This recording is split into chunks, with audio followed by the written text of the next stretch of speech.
Thank you, Mr. Vice President. The delegation of the Holy See follows migration issues with particular concern and attention and wishes to congratulate the Special Rapporteur on his report. Migration is a global phenomenon, and in 2015, the number of migrants surpassed 244 million persons, a 41% increase compared to the year 2000. These movements are often the consequence of social and economic inequalities, violent conflicts, natural disasters, and also religious persecutions.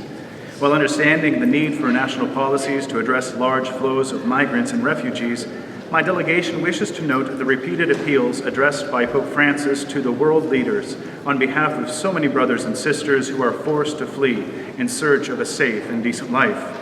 These persons should not be treated solely as a threat to national stability and thus left to the exploitation of unscrupulous people or treated as mere commodities or products without any real concern for their rights and aspirations.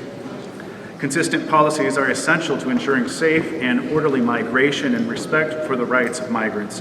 It is important to overcome the negative push factors of migration and to implement and execute policies and projects which aim to limit the adverse impacts of migration and to give special protection to the most vulnerable categories: children, women, and elderly persons.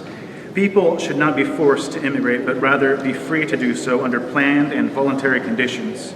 States and international organizations, together with civil society, have the responsibility to elaborate and implement migration policies, strategies, and agreements to make the experience of migration more humane and to guarantee that the phenomenon has positive consequences for all.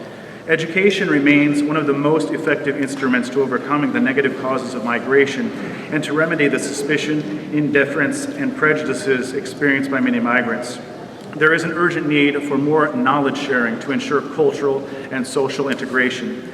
Mr. Vice President, I would like to conclude by citing Pope Francis when he says we are called to promote a culture of dialogue that enables us to view others as valid dialogue partners, to respect the foreigner, the immigrant, and people from different cultures. Today, we urgently need to engage all the members of society in building a culture in which privileges dialogue as a form of encounter. Thank you, Mr. Vice President.